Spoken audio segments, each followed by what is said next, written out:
بسم الله الرحمن الرحيم. الحمد لله والصلاة والسلام على سيدنا محمد وعلى آله وأصحابه أجمعين. الحمد لله والصلاة والسلام على سيدنا محمد وعلى آله وأصحابه أجمعين.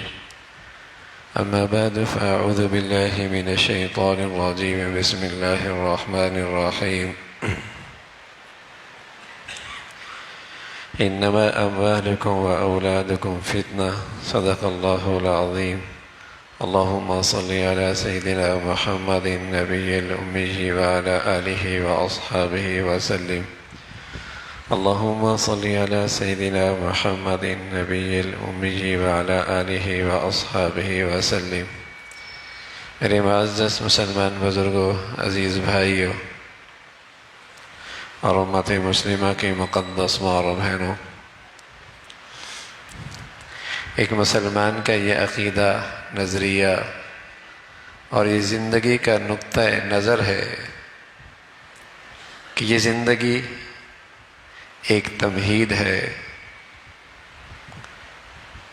ایک تیاری کی جگہ ہے، ایک حقیقی زندگی کے لیے۔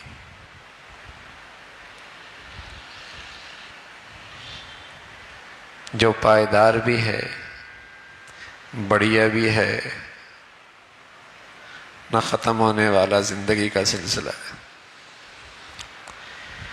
ایک مسلمان اگر اس نقطۂ نظر سے زندگی گزارے تو پھر اس کے دنیاوی مسائل میں سب سے بڑا مسئلہ کیا ہے کہ وہاں کامیاب ہو جاؤں، وہاں میری زندگی اچھی ہو جائے۔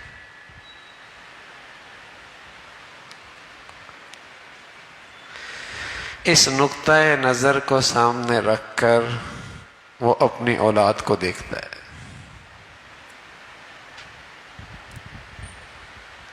اولاد تو کافر کی بھی ہوتی ہے، مسلمان کی بھی ہوتی ہے، لیکن مسلمان کافر اس کو 70-80 سال کو اس نقطۂ نظر سے اس کی پرورش، اس کی تربیت، اس کی تعلیم کا انتظام کرتا ہے،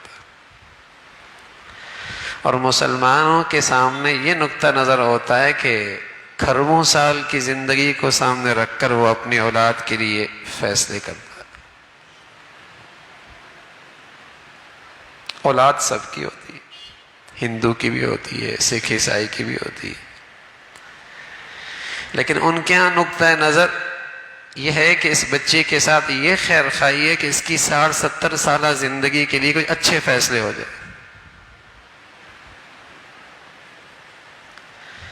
اور چونکہ مسلمان کی اس دنیاوی زندگی کا نقطہ نظر ہی کچھ اور ہے کہ یہ تمہید ہے، یہ آخرت کی تیاری کے لیے اللہ نے ایک ذریعہ دیا ہے، تو اس نقطۂ نظر سے جب وہ اپنی اولاد کی پرورش اور فیصلے کرتا ہے تو اس کی خیر خواہی پھر یہ ہوتی ہے کہ اس بچے کے ساتھ ایسے فیصلے ہوں جس سے اس کے کھربوں سال کی زندگی سنور جائے۔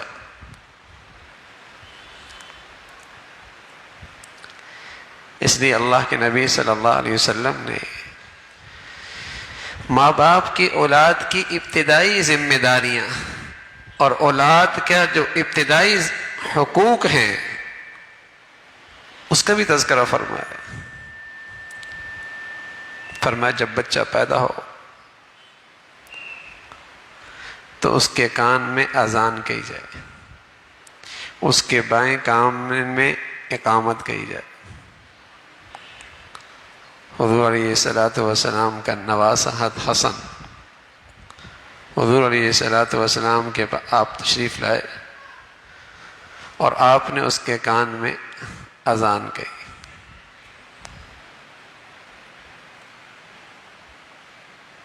اقامت فرمائی۔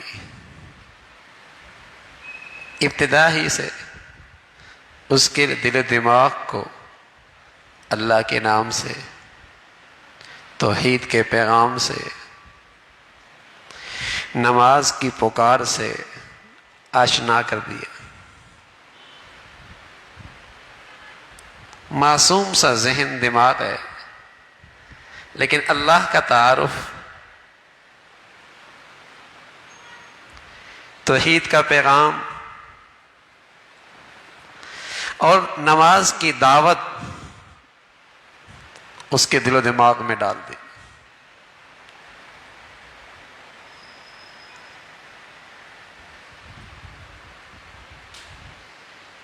تاکہ سب سے پہلے اس کے دل و دماغ میں جائے ہی اللہ کی آواز۔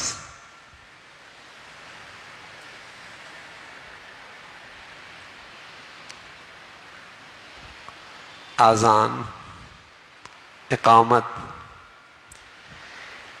یہ بچوں کا ماں باپ پر پہلا حق ہے، اور جب وہ زندگی گزار لے اور موت آ جائے تو آخری حق کیا ہے؟ اس پہ نماز جنازہ پڑھی جائے، یہ اس کا آخری حق ہے۔ پیغام کیا ہے؟ اذان اور پھر نماز جنازہ۔ پیغام یہ ہے کہ اذان کے بعد جیسے آدمی نماز کے انتظار میں رہتا ہے اور نماز کی تیاری میں رہتا ہے، مسلمان اپنی پوری زندگی اسی انتظار اور تیاری میں رکھے کہ اذان ہو گئی، ابھی نماز بھی مجھ پہ ہوگی۔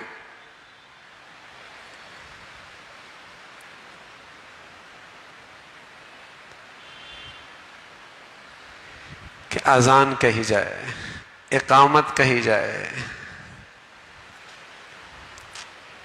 حضرت عائشہ فرماتی ہیں رضی اللہ تعالیٰ عنہ، حضور علیہ السلام کے پاس کوئی بچہ پیدا ہوتا تو آپ کی خدمت میں لایا جاتا اور آپ سے خیر و برکت کی دعا کرائی جاتی، پھر آپ کوئی کھجور لے لیتے، اسے چباتے اور اپنا لعاب اس کے ساتھ لگاتے، پھر اس کے تلوے پہ اسے لگاتے، ملتے۔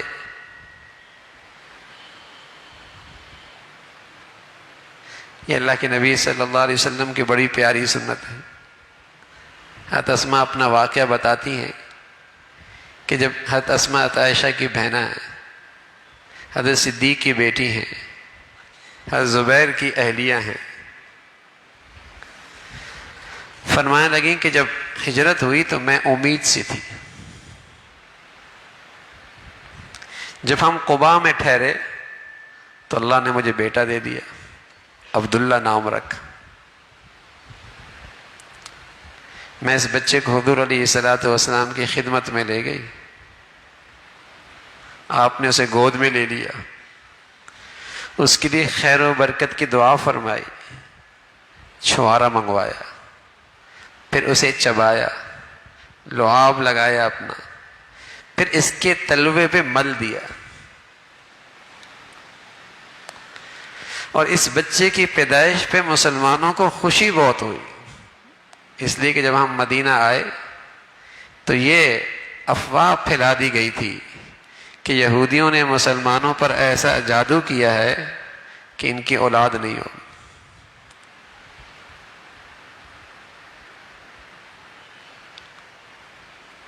تو حضرت عبداللہ کی پیدائش پہ مسلمانوں میں بڑی خوشی ہوئی کہ ایسی کوئی بات نہیں۔ اور یہ مدینہ میں کسی مہاجر کا پہلا بیٹا تھا، ہجرت کے بعد کسی مہاجر کے ہاں یہ پہلی اولاد تھی۔ تو اس طرح اذان، اقامت اور کسی اللہ کے نیک بندے کے پاس لے جانا، ان سے خیر و برکت کی دعا کرانا اور ان سے تہنیک کروانا،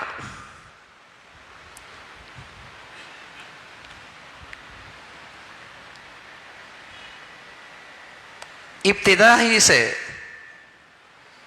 اس بچے کو کسی اللہ والی کی دعا مل جائے، اس کے منہ میں سب سے پہلے جو غذا جائے کسی نیک آدمی کا لعاب جائے۔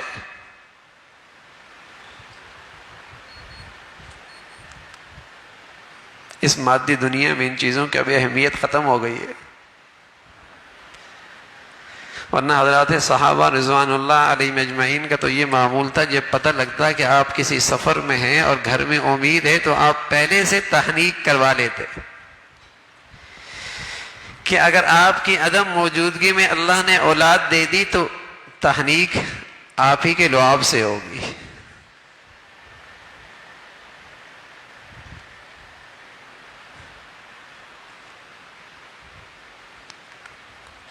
یہ عام لوگوں کی اولاد تو نہیں ہے نا، مسلمانوں کی اولاد ہے، اور مسلمانوں کی اولاد ہوتا ہی آخرت کا سرمایہ ہے،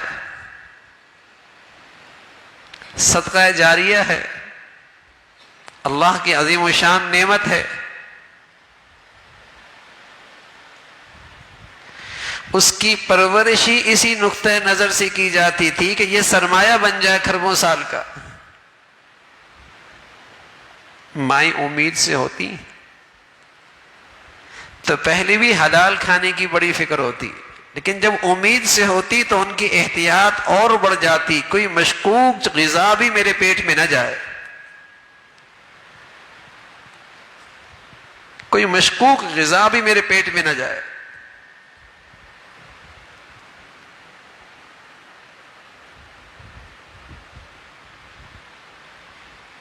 اہتمام ہوتا تھا۔ پھر حضور علیہ الصلوۃ والسلام حد حسن ہوئے، حد حسین ہوئے، آپ کے دونوں نواسے ہیں رضی اللہ تعالیٰ عنہما۔ آپ نے ان کے 7ویں دن پہ مینڈا ذبح کیا، قربانی کی، عقیقہ کیا، شکرانہ ادا کیا، اور اپنی امت کو سبق دیا۔ صاحب حیثیت ہو، وسعت موجود ہے، بیٹا ہے، 2 بھی کر سکتے ہو، 1 بھی کر سکتے ہو، بیٹی ہے، 1 بھی کافی ہے، قربانی کر لو، اور اس قربانی کے ساتھ ساتھ اس کے سر کے بال بھی صاف کرو۔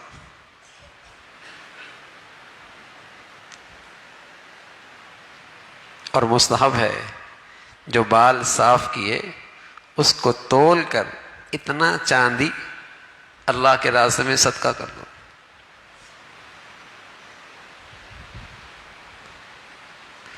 اللہ نے اولاد دی ہے، ماں باپ پر ذمہ داریاں شروع ہو گئی، اس کے حقوق آ گئے۔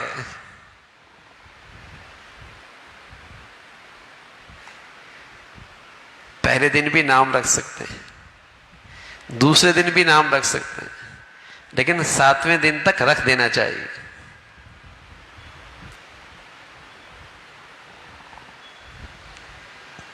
اور اچھا نام رکھنا چاہیے۔ پیارے رسول صلی اللہ علیہ وسلم فرمایا کرتے تھے، جو سب سے پہلا تحفہ کوئی باپ اپنی اولاد کو دیتا ہے وہ نام کا تحفہ ہے۔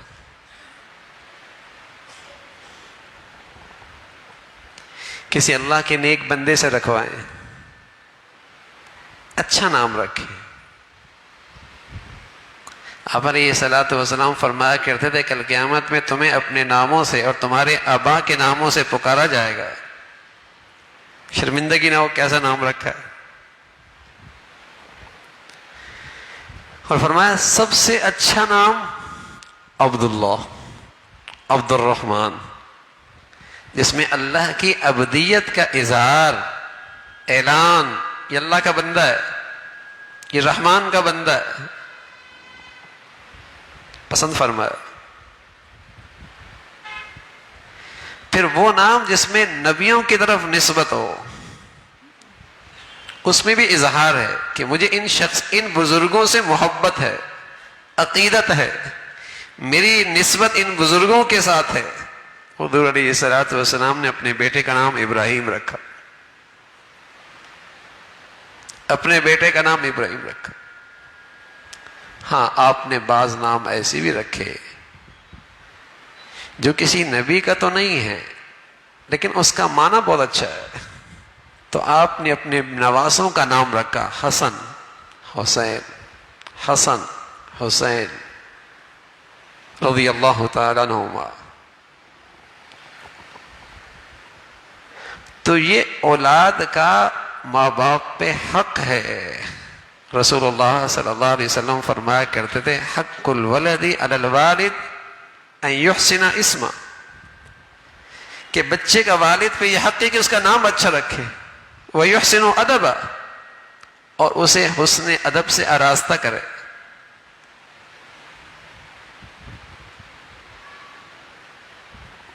نام کیا رکھا؟ تو ابھی پیدا ہی ہوا ہے، ماں باپ پر اس کی ذمہ داریاں آ گئی. اس لیے کہ یہ محض جسم کا ٹکڑا نہیں کہ خود ہی اس کی پرورش ہو جائے گی، خود ہی بڑا ہو جائے گا.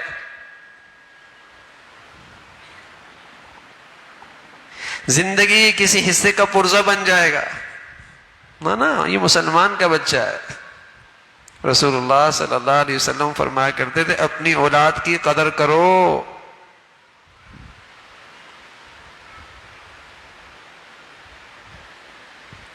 اور سب سے پہلے اس کی زبان سے لا الہ الا اللہ کہلواؤ، اور جب دنیا سے جانے لگے تو اسے لا الہ الا اللہ کی تلقین کرو. کتنا خوش نصیب ہے اس شخص کی زندگی کہ سب سے پہلے اس زبان پہ لا الہ الا اللہ جاری ہوا، اور دنیا سے روانہ ہے تو اس کی زبان پہ لا الہ الا اللہ جاری ہے.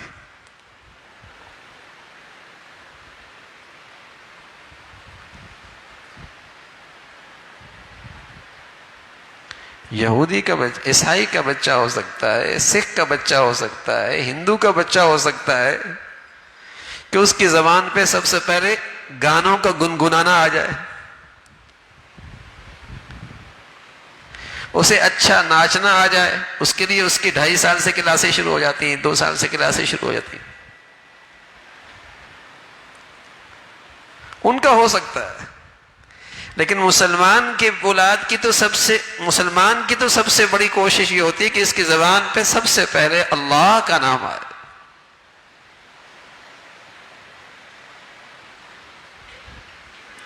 لا الہ الا اللہ اس کی زبان پہ جاری ہو. آج کی دنیا کی تحقیق ریسرچ اس کو مانتی ہے کہ بچہ جیسی پیدا ہوتا ہے تو اس کا دماغ، اس کا دل و دماغ کام کرنا شروع کر دیتا. جو دیکھتا ہے، جو سنتا ہے، اس کا اثر لیتا ہے. جو دیکھتا ہے، جو سنتا ہے، اس کا اثر لیتا ہے. اور آپ بھی جانتے ہیں اگر گھر میں میمنی بولی جاتی ہے تو بچہ جب زبان کھولے گا تو پشتو تو نہیں بولے گا. جب گھر میں پشتو بولی جاتی ہے، جب بچہ زبان کھولے گا تو میمنی بھی تو بات نہیں کرے گا. جب گھر میں عربی کے بول وہ سنتا رہے تو جب وہ بولے گا تو اردو تو نہیں بولے گا. اور جب گھر میں اردو ہی بولی جائے تو زبان جب کھولے گا تو اس کی زبان پہ عربی تو نہیں جاری ہوگی. تو کون سا ٹیوشن لیا اس نے، کون سی درسگاہ اس نے سیکھا ہے کہ اسے اپنی ماں کی زبان آ گئی، مادری زبان کہاں سے آئی؟ اس معصوم دل و دماغ نے جو سنا اس کا اثر لیا، اس کے دل کی اس صاف تختی پہ وہ چیز نقش ہوتی چلی گئی، اور جب زبان کا جاری ہوا تو وہی نقش کیا ہوا زبان پہ جاری ہو گیا. اس لیے مائیں بڑا اہتمام کرتی تھی کہ بچے کے سامنے ہمیشہ اچھا کلام کرنا، اچھی بات کرنی ہے، اچھا منظر دکھانا ہے. اس لیے کہ یہ معصوم ذہن اس کا اثر لے گا. وہ صرف زبان نہیں سیکھتا، گھر کی عادات بھی سیکھتا ہے، گھر کے ماحول کا اثر بھی لیتا ہے.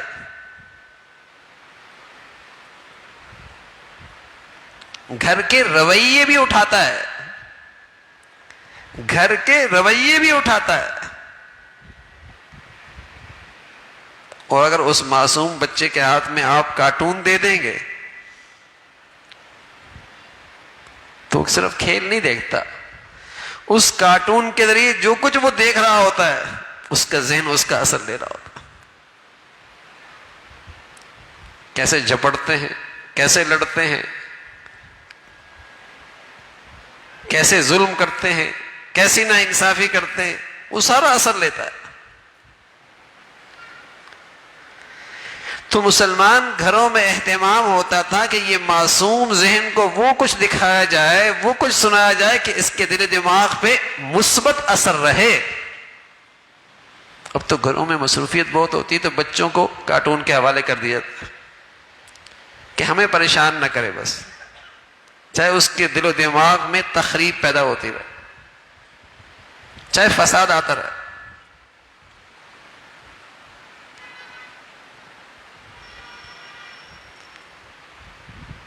حضرت شیخ الحدیث رحمۃ اللہ علیہ فرمایا کرتے تھے، میرے والد مولانا یحییٰ کانری رحمۃ اللہ علیہ، ہماری دادی نے ان کی ایسی پرورش کی تھی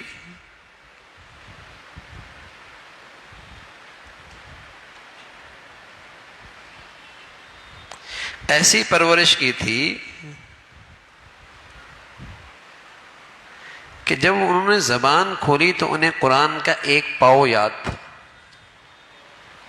مختلف قرآن کی آیات یاد تھی. ان سب کو مجموعہ اکٹھا کیا جاتا تو ایک پاؤ کے بقدر قرآن بنتا ہے. اس لیے کہ جب بھی انہیں گود میں لیتی، سینے سے لگاتی تو ان کی زبان پر قرآن جاری ہوتا. تو اس معصوم دل و دماغ نے اس سننے کا اثر لیا، اس صاف تختیب قرآن کے الفاظ نقش ہوتے چلے گئے. جب زبان کھولی تو قرآن جاری ہو گیا. اور اب تو بوڑھے ہو جاتے ہیں، قرآن کی ایک آیت بھی صحیح پڑھنا نہیں آتی. بدقسمتی ہم پر ایسی مخلوق مسلط ہے جسے نہ قرآن کی تلاوت کرنا آتی ہے، نہ پیغمبر کا نام لینا آتا ہے، نہ کلمہ صحیح پڑھنا آتا ہے.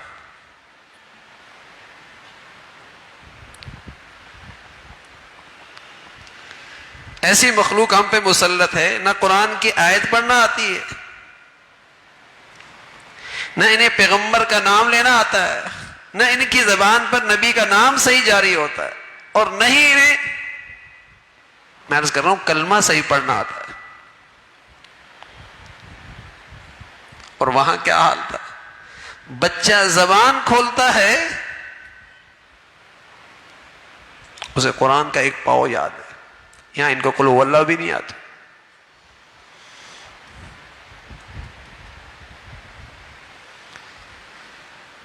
گھر کی درسگاہ اجڑ گئی ہے، گھر کے استاد نے اپنی ذمہ داری چھوڑ دی ہے، ماں باپ نے اپنے اولاد کے حقوق پامال کیے ہیں، گھر کی درسگاہ اجڑ گئی ہے، گھر کے استاد اپنی ذمہ داری سے کنارہ کش ہو چکا ہے، اسے اپنی ذمہ داری کا احساس ہی نہیں ہے.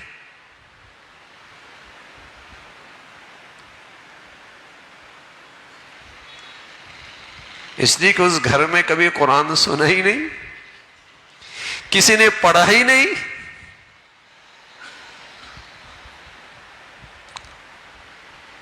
ہاں، گنگنانا آ جائے گا، ناچنا آ جائے گا، اوٹ پٹاک کی ساری حرکتیں آ جائیں گی، لیکن پاکیزہ کلمات اس کی زبان پہ وہ جاری نہیں ہو سکتے.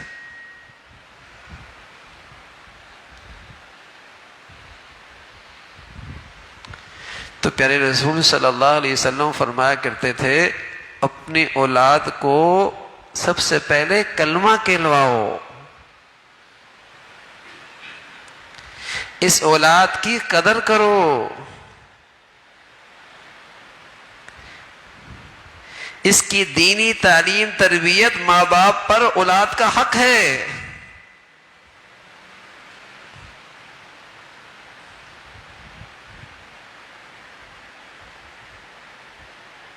ذمہ داری ہے.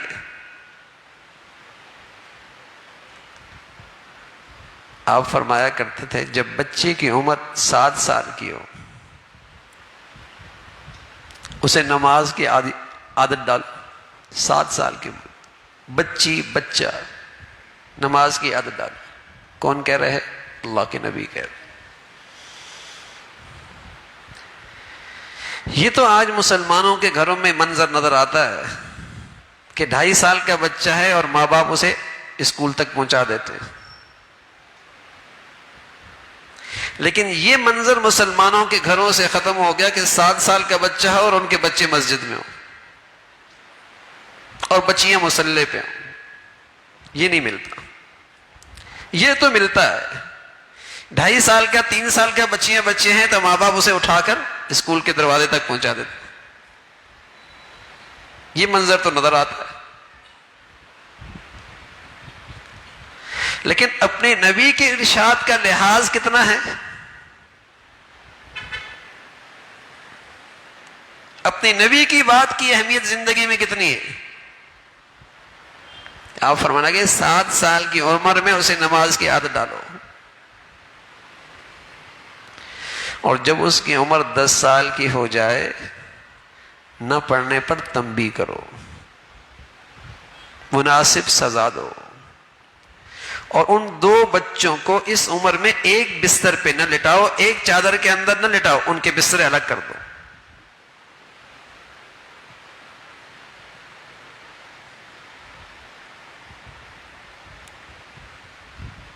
اب 10 سال کی عمر میں بچی بالغ نہیں ہوئی، بچہ بالغ نہیں ہوا، لیکن اللہ کے نبی صلی اللہ علیہ وسلم مسلمان بچوں کے لیے ماں باپ پر کیا ذمہ داری ڈال رہے؟ میرے عزیزو، جب آج ماں باپ اولاد کے حق میں قصوروار ہو رہے ہیں تو پھر یہ اولاد بھی کل ماں باپ کے حق میں قصوروار ہو.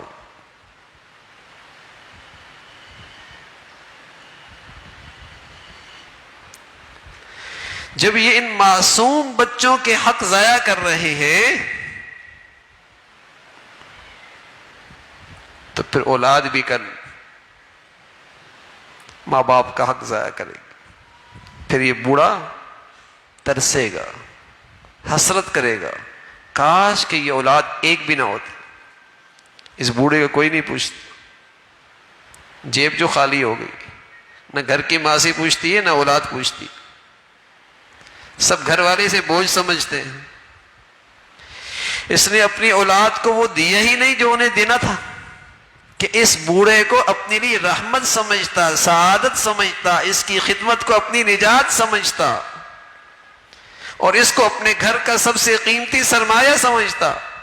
یہ سبق پڑھایا کہاں ہے؟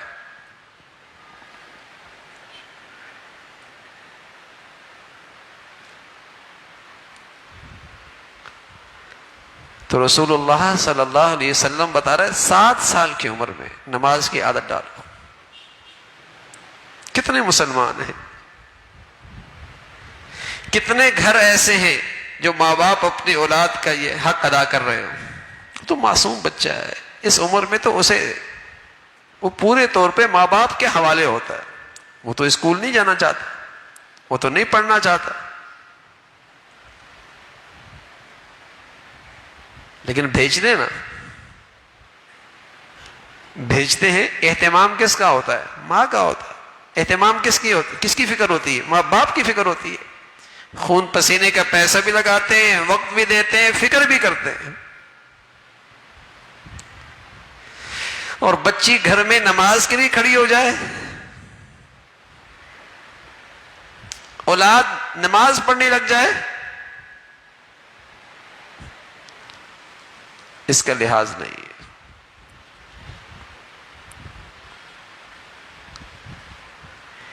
تو یہ ماں باپ پر ذمہ داریاں ہیں، یہ اولاد کا ماں باپ پر حق ہے. ان کے اندر اچھی عادات لے کے آنا، انہیں حسن ادب سے آراستہ کرنا، ان کو دینی تعلیم اور تربیت دینا، یہ اولاد کا حق ہے. اور اگر قصور کرے گا اور ان حقوق میں کوتاہی کرے گا، اللہ کے ہاں ایسا شخص مجرم ہوگا۔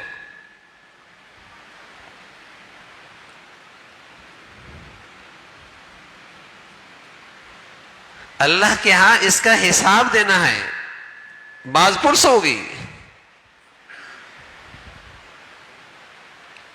کہ اللہ نے یہ نعمت دی تھی، اس کی کتنی قدر کی، اس کے کتنے حقوق ادا کیے۔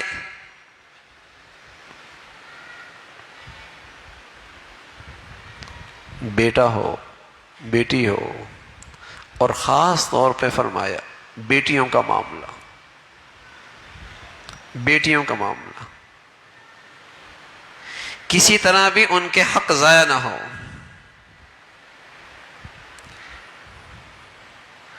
ان کو بیٹوں کے مقابلے میں انہیں نظر انداز نہ کیا جائے،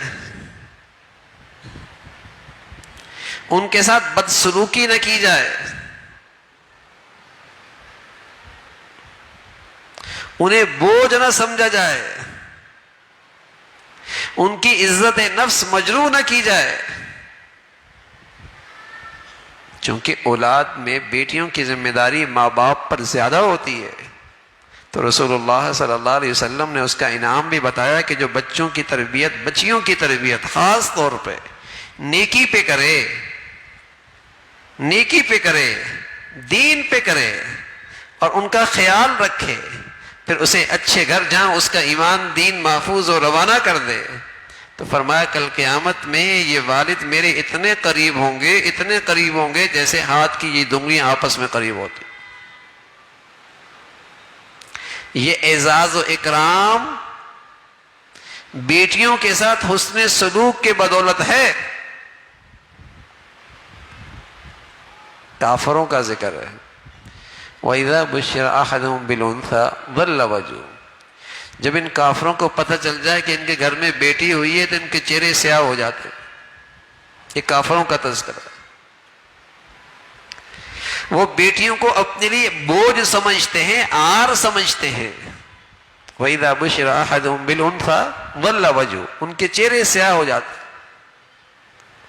اندر ہی اندر غم لیے ہوتے۔ اب سوچتے ہیں کہ ساری زندگی ذلت کے ساتھ گزاریں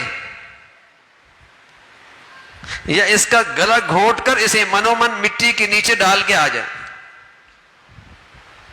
اَيُمْسِكُهُ عَلَىٰ هُورٍ أَمْ يَدُسُّهُ فِي التُّرَابِ، یہ کافروں کا طرز عمل ہے۔ اور رسول اللہ صلی اللہ علیہ وسلم کا بیٹیوں کے ساتھ کیا طرز عمل ہے، سبحان اللہ۔ حضرت فاطمہ فرمایا کرتی تھی جب میرے ابا جان آتے تو میں کھڑی ہو جاتی تھی، اور جب میں ابا جان کے ہاں جاتی تو ابا جان میرے لیے کھڑے ہو جاتے تھے، سبحان اللہ۔ میں بھی آپ کے ہاتھوں کا بوسہ لیتی اور آپ بھی میرا ہاتھوں کا بوسہ لیتے۔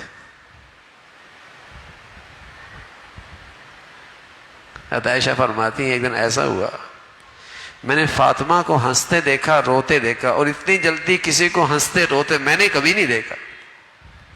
حضرت فاطمہ رضی اللہ تعالیٰ عنہ کہ حضور علیہ الصلوۃ والسلام نے کان میں کوئی بات کہی تو رونے لگ گئی،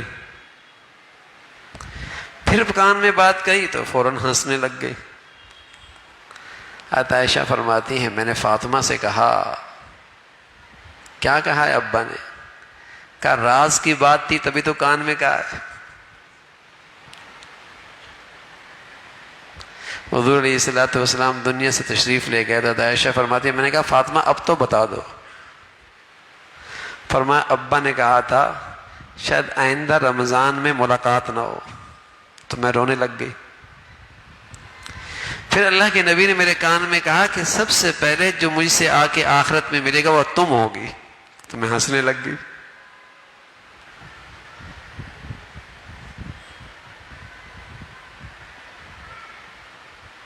حسن سلوک بیٹوں کے ساتھ، بیٹیوں کے ساتھ۔ آخرت دیکھنی ہے نا، دنیا تو نہیں دیکھنی۔ آخرت کے لحاظ سے اولاد کتنی قیمتی ہے، آخرت کے لحاظ سے بیٹیاں کتنی قیمتی ہیں. مسلمان تو آخرت کو دیکھ کر اپنی دنیا گزارتا ہے. مسلمان تو آخرت کو دیکھ کر اللہ کی دی نعمتوں کے ساتھ سلوک کرتا ہے. دنیا کے لحاظ سے تو نہیں کہ معاشرہ کیا کہے گا، سوسائٹی کیا کہے گی. اللہ معاف فرمائے، اب کہیں 2-3 بیٹیاں ہو جائیں تو اس بیچاری عورت کے لیے زندگی گزارنا مشکل ہو جاتا. کتنے تانے سنتی ہے. حالانکہ اس بیچاری کا قصور کیا ہے؟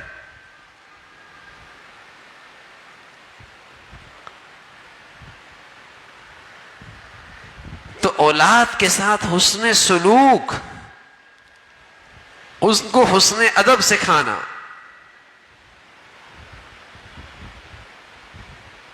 اور ان کی دینی تربیت تعلیم کی فکر کرنا، یہ اس ماں باپ کا حق ہے جنہیں اللہ نے اولاد دی.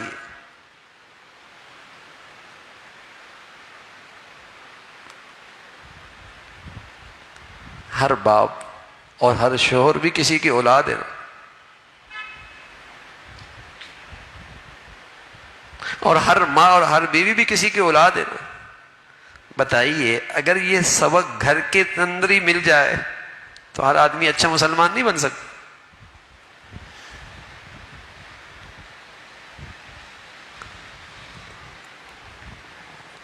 اگر یہ گھر کی درسگاہ ہی آباد ہو جائے نا، اور گھر کے ماں باپ جو استاد ہیں، مربی ہیں، اپنی ذمہ داریوں کا احساس ہو جائے تو معاشرہ اچھا نہ ہو جائے.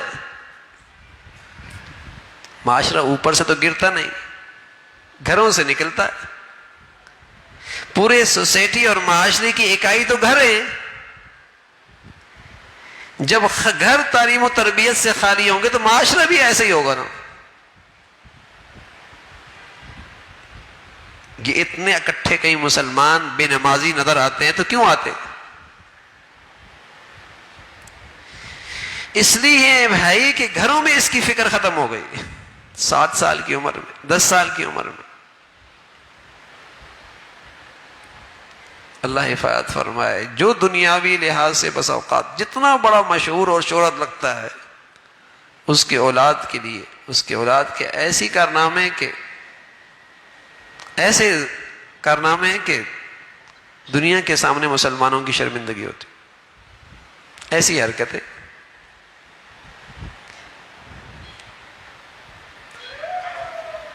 تو اولاد اللہ کی طرف سے دی ہوئی نعمت ہے، ایک امتحان ہے کہ کون اس اولاد سے کھربوں سال کی زندگی کا فائدہ اٹھاتا.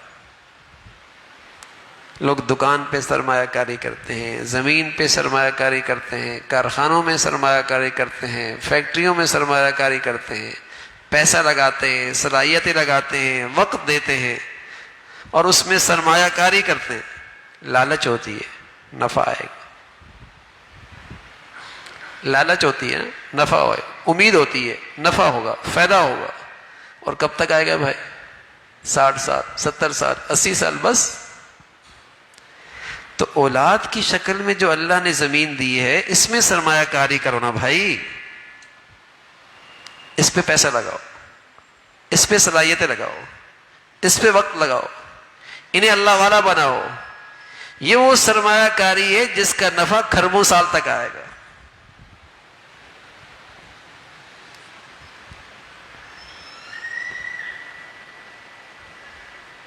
اس کا نفع کھربوں سال تک آئے گا. پیارے رسول صلی اللہ علیہ وسلم فرمایا کرتے تھے، آدم کا بیٹا دنیا سے چلا جاتا ہے، لیکن اگر اولاد نیک چھوڑ کے گیا تو نیکیوں کا سلسلہ جاری رہتا ہے. نیکیوں کا سلسلہ جاری رہتا ہے. یہ سرمایہ کاری ہے نا.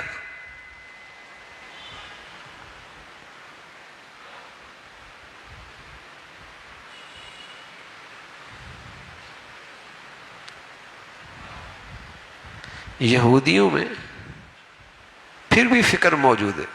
وہ اپنے مذہب میں بڑے پکے ہیں، بڑے مضبوط ہیں. ان کے ہاں بیٹے جب ہوتے تو عقیقہ کرتے تھے، اور جب بیٹی ہوتی تو عقیقہ نہیں کرتے تھے۔ رسول اللہ صلی اللہ علیہ وسلم بیٹا ہو یا بیٹی عقیقہ کرو، شکرانہ ادا کرو۔ لیکن وہ اپنے بچی کی تربیت آج بھی ایسی کرتے ہیں کہ اس کے اندر مذہبیت پیدا ہو جائے، اور بدقسمتی سے ہم گھر سے لے کر ایسی درسگاہوں میں اپنے بچوں کو بھیج دیتے ہیں تاکہ وہ مذہب سے بیزار ہو جائے۔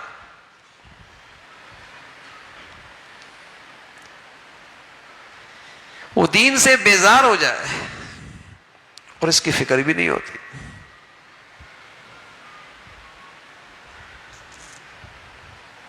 بغیر سوچے سمجھے اپنی اولادوں کو ایسے ماحول میں ڈال دیتے ہیں جہاں اور اللہ کے رسول کا کوئی تذکرہ نہیں، اور نہ ہی انہوں نے ذمہ داری لی ہوتی ہے کہ ہم تمہارے بچوں کو مسلمان رہنے دیں گے۔ وہ کوئی ذمہ داری نہیں لیتے، ان کی کوئی ذمہ داری نہیں ہوتی۔ ہاں ان کی ذمہ داری یہ ہوتی ہے کہ ہمیں تمہارے بچے کو کوشش یہ کریں گے کسی کارخانے، فیکٹری، دفتر کا اچھا پرزہ بن جائے گا۔ یہ ہماری ذمہ داری نہیں کہ اس کے اندر مسلمانی بھی باقی رہے، اچھا پرزہ بنا دیں گے۔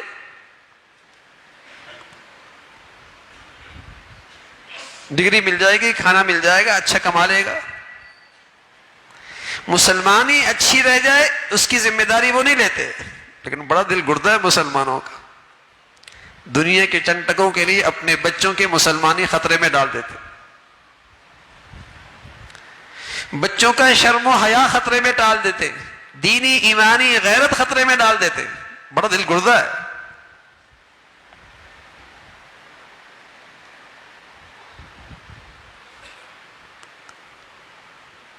یہ سب آخرت فراموشی کا نتیجہ ہے۔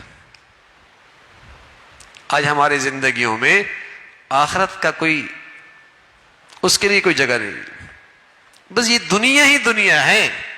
وہ جو نقطہ نظر ہے نا کہ مسلمان اس دنیا کو آخرت کی تمہید سمجھتا ہے اور آخرت کی زندگی سنوارنے کا ایک میدان سمجھتا ہے، یہ نقطہ نظر ہی ختم ہو گیا۔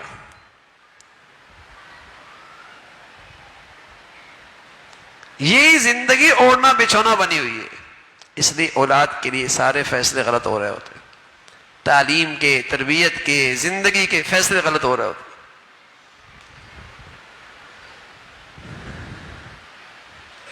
یہ اولاد کے ساتھ بڑی ناانصافی ہوتی ہے، ان کے حق میں بڑا قصور ہے۔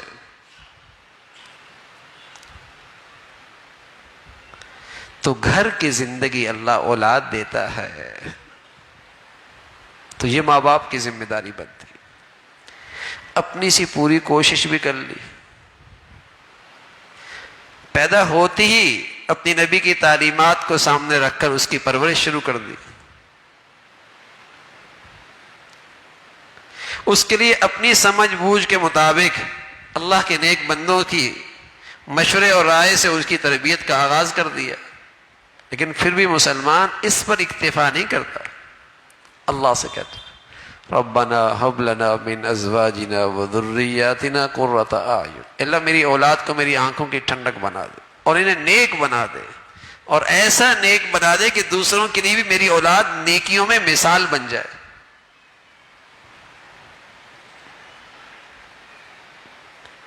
ایک مسلمان مسلسل اپنی اولاد کے حق میں یہ دعا کرتا رہتا،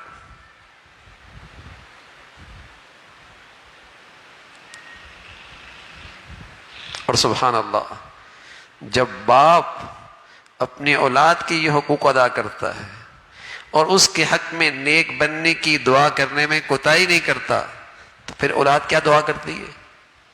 اولاد کیا دعا کرتی ہے؟ زندگی باپ باپ کی خدمت میں گزارتی ہے، اور پھر یہ اولاد دعا کرتی ہے رب ارحمہما کما ربیانی صغیرا، اللہ خدمت کی، خیال رکھا، انہیں راحت پہنچائی، لیکن میں ان کی خدمت کا حق ادا نہیں کر سکتا، اے اللہ تیرے سامنے ہاتھ پھیلاتا ہوں، جیسے ان ماں باپ نے مجھ پر شفقت کی بچپن میں تو ان کے بڑھاپے پہ رحم فرما دے۔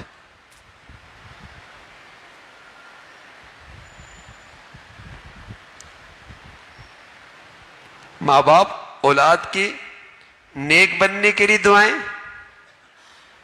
نیکی پہ ڈالنے کی ساری توانائیاں، اور اولاد پھر ماں باپ کی خدمت میں اپنی سعادت سمجھتی ہے اور اللہ سے فریاد کرتی ہے کہ اے اللہ تو ان پر، ان کے بڑھاپے پہ رحم فرما دے، انہوں نے میرے بچپن میں مجھ پہ بڑی شفقت فرمائی اور میرا بڑا خیال رکھا ہے۔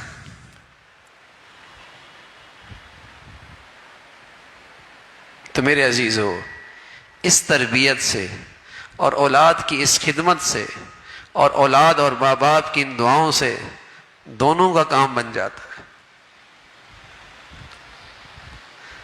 دونوں کی دنیا بھی مبارک ہو جاتی ہے، آخرت میں بھی نجات ملتی ہے۔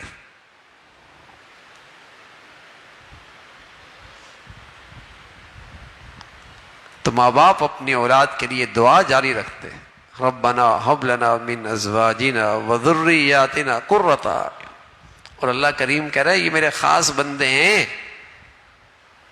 جن کی زبان پر اپنے گھر والوں کے لیے یہ دعا جاری رہتی ہے، یہ میرے خاص بندے ہیں جنہیں اپنی اولاد کی یہ فکر ہوتی ہے۔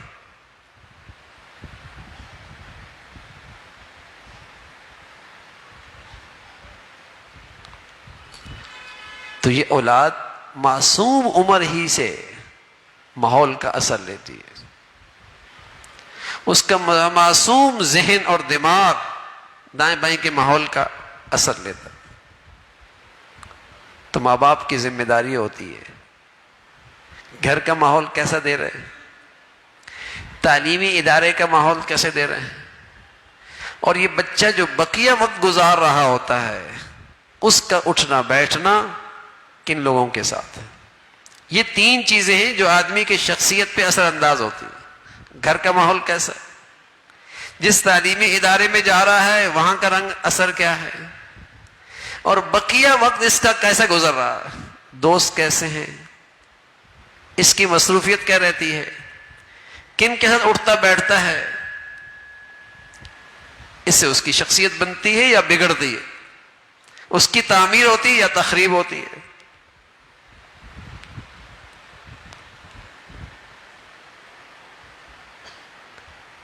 یہ تو عقل کی بڑی کوتاہی ہے، یہ تو عقل کی بڑی کوتاہی ہے کہ آدمی یہ سمجھا بھی چھوٹا ہے، ابھی چھوٹی ہے، ابھی عمر ہی کیا ہے،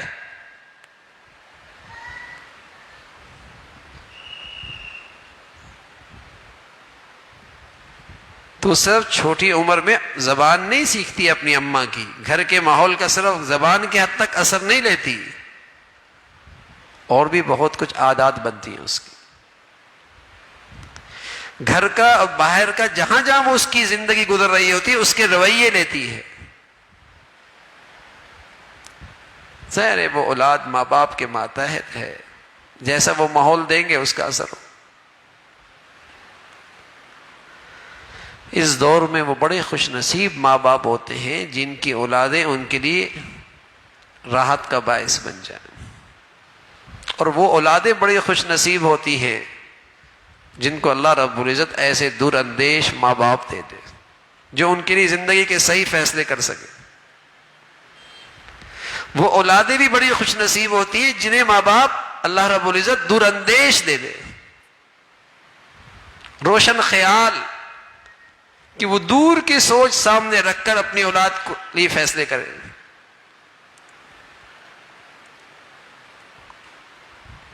وہ بھی بڑے خوش نصیب ہوتی ہے اولاد۔ تو اللہ رب العزت ہمیں اپنے اولاد کی نعمت کی اللہ ہمیں قدر نصیب فرمائے، اور جو ذمہ داریاں ہیں اولاد کی گھر والوں پر، بڑوں پر، ماں باپ پر، اللہ تعالیٰ ان کی ادائیگی آسان فرمائے اور ہماری اولادیں ہمارے لیے صدقہ جاریہ بنائے۔ اللہ رب العزت وہی عمل کی توفیق نصیب فرمائے۔ اللہم لک الحمد کلو ولک الشکر کلو، اللہم لک الحمد کلو ولک الشکر کلو، سبحان اللہ وبحمدہ سبحان اللہ العظیم، عدد خلقہ ورضا نفسہ وزنۃ عرشہ ومداد کلماتہ، اللهم لا نحصي ثناء عليك أنت كما أثنيت على نفسك، اللهم إنا على ذكرك وشكرك وحسن عبادتك اللهم إنا على ذكرك وشكرك وحسن عبادتك يا حي يا قيوم برحمتك نستغيث أصلح لنا شأننا كله ولا تكلنا إلى أنفسنا طرفة عين ربنا لا تؤاخذنا إن نسينا أو أخطأنا ربنا لا تؤاخذنا إن نسينا أو أخطأنا ربنا اغفر لنا ولإخواننا الذين سبقونا بالإيمان ولا تجعل في قلوبنا غلا للذين آمنوا ربنا إنك رؤوف رحيم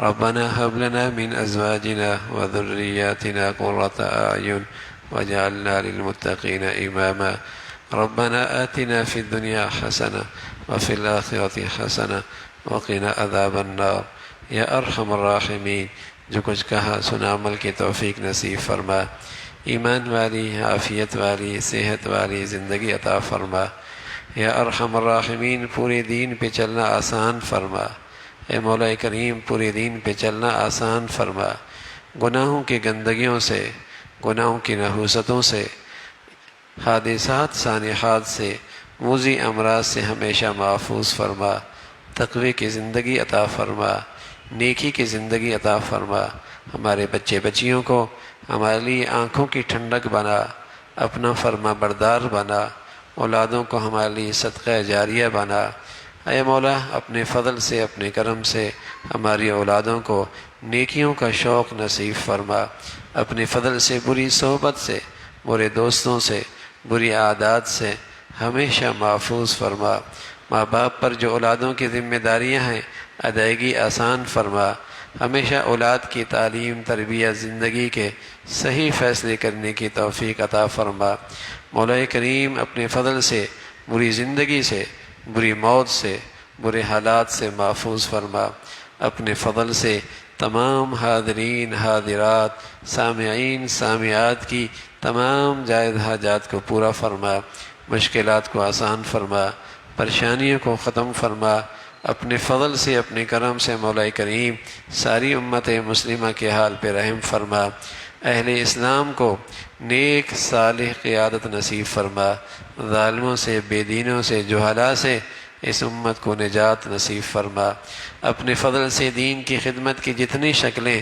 تیرے ہاں مقبول ہیں مولا کریم سب کی حفاظت فرما کام کرنے والوں کی مدد اور نصرت فرما مساجد کی مدارس کی مکاتب کی علماء کی حفاظت فرما اپنے پیاروں کی عظمت محبت صحبت نصیب فرما شریروں سے حاسدوں سے بے دینوں سے ہمیشہ ان کے شر سے محفوظ فرما اے مولا کریم اپنے فضل سے وطن عزیز پہ رحم فرما اسے امن اور سلامتی کا گہوارہ بنا یہاں ایمان ہدایت کا بول بالا فرما ہدایت کی فضاؤں کو عام فرما جو دین دشمن مل دشمن ہیں ان سے وطن عزیز کو محفوظ فرما ان کے شر سے ان کی تخریب سے وطن عزیز کو محفوظ فرما اے مولا کریم اپنے فضل سے وطن عزیز کو ہر قسم کے اندرونی بیرونی خطرات سے محفوظ فرما اے مولا کریم اپنے فضل سے اپنے کرم سے یا نیکی کی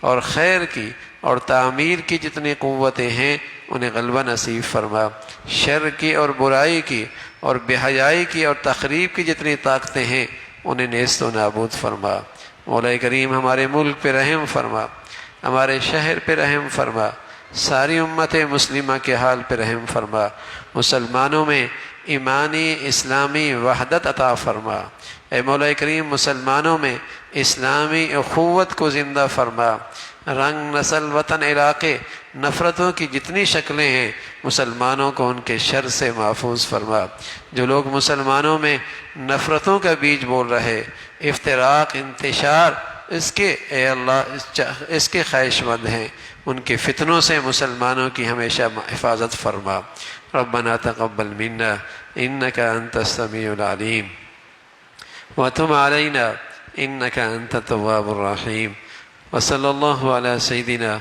محمد وعلى آله وأصحابه أجمعين برحمتك يا رب.